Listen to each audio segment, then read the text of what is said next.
कुछ पाकिस्तान के लिए करंट अकाउंट डेफिसिट की सूरत में जिसमें कमी हो रही है, दरामदात भी कम हुई है, महसूलात रेमिटेंसेस में कुछ बेहतरी आई है और सरमायाकारी भी कुछ मस्बत हुई है। तो आज इरशाद अंसारी साहब एक्सप्रेस रोजनामा में लिखते हैं कि कुछ आशारिये मस्बत हैं। माली साल की जो पहली सहमाही में इसमें कपास की फीस जो पैदावार है वो तकरीबन 126% बढ़ी है। एंड आज ऑफ सेट तरसीलात ज़र, बरामदात और दरामदात के अंदर भी तवाज़ुन बेहतर हुआ है। हमारे साथ डॉक्टर खाकान नजीब मौजूद हैं। हमने खबरों की हद तक आपको बताया कि क्या चल रहा है, अब तज्जिए की हद तक ज़रा चलते हैं डॉक्टर साहब के पास। और ये जो डॉक्टर हैं इकोनॉमी के भी हैं और ये कहते हैं ना कि एक फिजिशियन के तौर पे भी हम इनको लेते हैं इकोनॉमी के, टिप्स बड़ी अच्छे देते हैं जो कि हमें हेल्प करती है। डॉक्टर साहब thank you very much and सुबह खैर, आप कैसे हैं? ठीक ठाक हैं?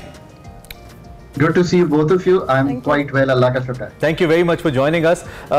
हमने जो करंट सिचुएशन है और जो एक पिक्चर बन रही है वो तो आवाम के सामने रखी है। आप भी यकीनी तौर पे इन आशारियों को फॉलो करें। सबसे पहले तो हमें बताइए कि क्या इन आशारियों को इस वक्त इस हद तक मस्बत कहना दुरुस्त है और क्या अच्छा साइन है ये जो कुछ बारीक सी तब्दीली आई है और पॉजिटिव आई है?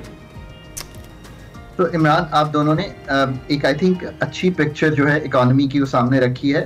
सो माइल्ड ग्रीन शूट्स हैं, इसका मतलब है कि माइल्डली खरीफ क्रॉप्स अच्छी आ रही हैं। लोगों के लिए ये सबसे ज्यादा इम्पोर्टेंट बात है। उससे थोड़ा सा जो प्राइसेस का फूड आइटम्स में तवाज़ुन है वो बरकरार रहेगा और आई एम होपिंग कि फूड इन्फ्लेशन जो है वो बहुत ज्यादा यहाँ से जो वर्स्ट है शायद उसका गुजार चुके हैं। So that's a good story. Petrol की प्राइसेस, अगर मिडल ईस्ट का जो कॉन्फ्लिक्ट है वो वाइडन नहीं होता, अभी तक मार्केट्स इसको एक कन्फाइंड कॉन्फ्लिक्ट ट्रीट कर रही हैं। अभी तक मार्केट्स इसको ऐसा ट्रीट कर रही हैं कि ये सबसाइड कर भी जाएगा। सो इसमें जो ब्रेंट की कीमत बढ़ी थी वो वापस आ गई है अबाउट $87 के करीब। सो लेट्स होप कि this is how the international scenario plays out. आज फेडरल रिजर्व की भी मीटिंग है कि वो अपना जो मेरे ख्याल है लास्ट बिट पे है कि जो इंटरेस्ट रेट 0% पे था and we gone to 5.25%। So let's see कि वो क्या करते हैं इन्फ्लेशन को टेम करने के लिए। वो भी आई थिंक लास्ट हाइक पे हैं और उसके बाद आई थिंक इन्फ्लेशन दुनिया में भी थोड़ी सी इन 24 जो है टीम करना शुरू कर जाएगी। पाकिस्तान में एक चीज और अच्छी दिखाई दे रही है कि थोड़ा सा ऑफ टेक जो इंडस्ट्री का है वो जुलाई अगस्त में बेहतर हुआ है। हम नेगेटिव इंडस्ट्रियल ग्रोथ पे थे, हम थोड़ा सा पॉजिटिव हुए। सो थोड़ा सा जो इंडस्ट्री है उसने भी पिकअप शुरू किया है। These are important to discuss के in a very difficult macro scenario जिसमें हम हैं।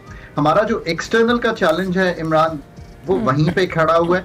आज भी $7.5 अरब के रिजर्व्स हैं। These are down from 8.7 billion जब IMF का प्रोग्राम हुआ और अब we've lost money. That's still very challenging. Commercial flows, bilateral flows, Geneva के $9 अरब, ये सब रकूम जो हैं हम जुलाई अगस्त सितंबर में जुलाई में we were all right because IMF का प्रोग्राम हुआ, $4-5 अरब आ गए, पर अगस्त एंड सितंबर flows have been slower.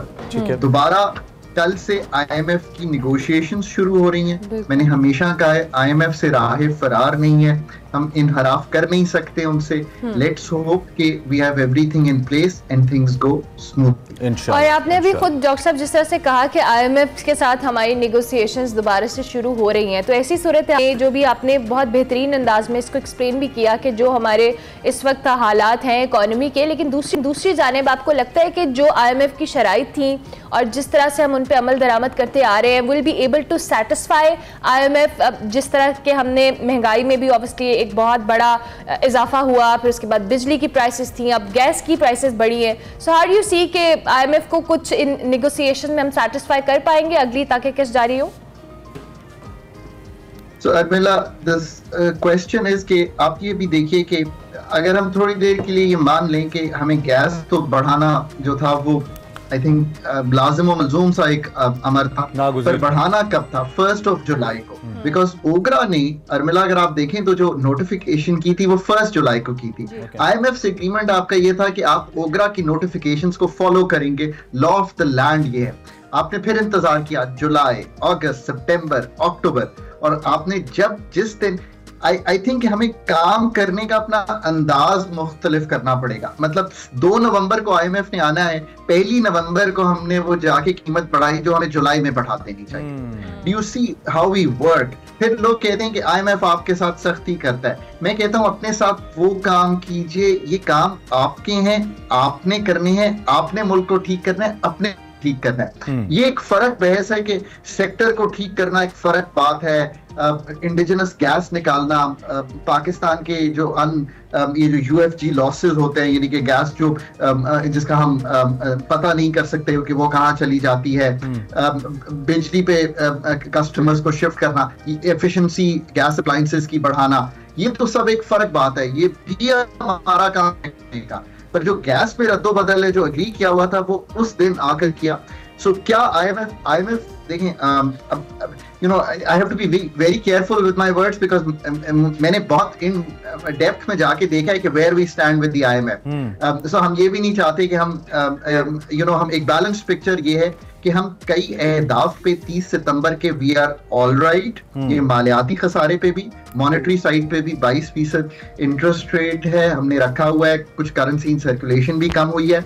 On the external front हम चैलेंज्ड हैं, मैंने पहले भी कहा है। ऑन द एनर्जी फ्रंट हम चैलेंज्ड हैं, बट विद फ्यू एडजस्टमेंट्स हम चल पाएंगे। फिस्कल में कुछ चीजें जो हैं एक्सपेंडिचर साइड पे हमें कुछ एडजस्टमेंट्स इमरान आपको अगले क्वार्टर की, बिकॉज अगले क्वार्टर के तय करेगा, आपको नजर आएंगी। फिर हम कहिए IMF की नई शराइत आ गई, आप उनको शराइत कहें या एडजस्टमेंट्स कहें, वो जरूर दिखाई दी। अच्छा, ये बड़ा अगला क्वार्टर बड़ा ही इंपॉर्टेंट है पाकिस्तान के लिए, बिकॉज हम देख रहे हैं कि हो सकता है इंतखाबात भी इसके अंदर आ जाएं, और उसके साथ साथ हम आज डेडलाइन खत्म हुई है, जो गैर मुल्की तारकीन वतन है पाकिस्तान उनको भी वापस भेज रहा है, उसका भी बराह रास्त ताल्लुक इकॉनमी से। लेकिन वी ऑलवेज सी कि IMF के साथ हमारी जो भी डॉक्टर साहब डेवलपमेंट होती है उसके कुछ ना कुछ पोलिटिकल इंप्लीकेशंस भी जरूर होते हैं, उसका कोई डिप्लोमेटिक एक एंगल भी जरूर होता है कहीं ना कहीं से, क्योंकि पाकिस्तान एक, मैं तो वल्नरेबल ही कहूंगा, जोग्राफियाई तौर पे ऐसा मुल्क है जो कि मैटर करता है दुनिया के लिए, तो इसलिए फिर उसकी जो मालियाती हालत है उसको दुनिया कहीं ना कहीं हमें उसको लेकर हमें इस्तेमाल भी करती रहती है। तो ये जो पाकिस्तान ने कुछ रीसेंट एक्शंस लिए हैं, फिर हम मिडिल ईस्ट वॉर को भी बीच में जरूर मैं चाहूंगा कि हम उस पर भी बात करें, उस पर भी पाकिस्तान का एक स्टैंड शुरू से रहा है, लेकिन इस वक्त मैं अगर कहूं कि somehow we are on a bit dormant mode as compare to the rest of the world और रेस्ट ऑफ इस्लामिक वर्ल्ड, तो भी शायद गलत नहीं होगा। तो आप इसको कैसे देखते हैं? क्या ये भी हमारी IMF के साथ नेगोशिएशंस के ऊपर ये जो 2-3 फैक्टर्स हैं ये भी असरअंदाज होंगे, आपको लगता है? तो एक तो आपको मालूम है कि मैंने हम नहीं है, तो let me make a comment, और हम इस कमेंट को आने वाले महीनों में डिस्कस करते रहेंगे। IMF is a necessary condition for Pakistan's prosperity, but it's not a sufficient condition for Pakistan's prosperity. This is extremely important. Necessary, अभी ये प्रोग्राम भी करना है, एक प्रोग्राम में हमें स्लाइड इन करना है as a new government takes over. वो 3 साल शायद प्रोग्राम होगा और वो लॉन्गर टर्म पर मुहित होगा, वो पाकिस्तान का मोर फंडामेंटली रिफॉर्म ड्रिवन होगा, और फिर हुकूमत को खुद आकर बहुत ज्यादा अपने काम करने हैं अपने घर को ठीक करने के लिए। पर बहुत इंपॉर्टेंट जो बात है वो वही है जो अब आप कर रहे हैं कि economic diplomacy, international economic diplomacy Pakistan के लिए 2-3 तरीकों से बहुत जरूरी है। हम 25% अपनी इंपोर्ट जो है वो ऑयल, एनर्जी, पेट्रोलियम प्रोडक्ट्स की करते हैं। सो हमारा मिडल ईस्ट से क्लोज रिलेशनशिप, कभी हमें उसको डिफर्ड पेमेंट पे चाहिए होता है, कभी हम उनके साथ डिपॉजिट मांग रहे होते हैं। So that's an important relationship that we have to maintain. As we go along हमें कई अपनी डेट्स की रीप्रोफाइलिंग करनी है। हमारा चाइना के साथ रिलेशनशिप यहाँ पे बहुत इंपॉर्टेंट हो जाता है। हम 30 अरब डॉलर का डेट होल्ड किए हुए हैं। हमारा बिगेस्ट जो डेट है वो चाइना के साथ है बायलैटरल। याद रखिए कि इसके साथ जुड़ा हुआ है आपका IPPs का डेट, जिसको भी मैं कहता हूं कि रीप्रोफाइल करना चाहिए। उससे आपकी बिजली की कीमत 4 से 6 रुपए पर यूनिट ड्रॉप कर जाएगी अगर if you can put some smart folks at the ministry of finance and energy and get it reprofiled with China. अब आप अगर ये 2 चीजें ही देख लीजिए, अमेरिका IMF का सबसे बड़ा शेयर होल्डर है। That's a fact of life. मतलब लोग कॉन्स्पिरेसी थ्योरीज करते हैं, उसकी जरूरत नहीं है।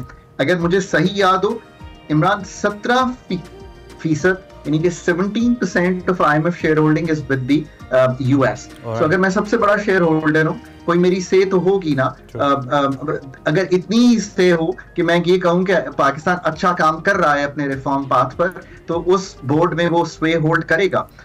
इसी तरह चाइना, बाकी मुल्क जो है उस बोर्ड पे होते हैं। बहुत से लेवल पे ये निगोशिएशन हो रही होती है IMF के साथ। तो ऑब्वियसली जितनी आपकी इकोनॉमिक डिप्लोमेसी अच्छी होगी, उतना ही आपके चांसेस अच्छे हों। इकोनॉमिक डिप्लोमेसी, यस, ये बिल्कुल राइटली सेड डॉक्टर साहब। थैंक यू वेरी मच, आपने हमें ज्वाइन किया और बड़ा कॉम्प्रिहेंसिवली आपने मुख्तसर वक्त के सारी सूरत हाल का अहाता भी किया। भाई economic diplomacy is very important. कौन करेगा? जिसके पास पब्लिक सपोर्ट भी होगी और जिसका कुछ ना कुछ तजर्बा भी होगा कि दुनिया को कैसे इंगेज करना है पाकिस्तान जैसे, क्योंकि बाहर से पैसे तभी आएंगे जब अंदर की पिक्चर अच्छी होगी, और अंदर की पिक्चर तभी अच्छी होगी जब हम इंटरनल अपने डिस्प्यूट को साइड पर रख के मुल्की मफादात को तरजीह देंगे।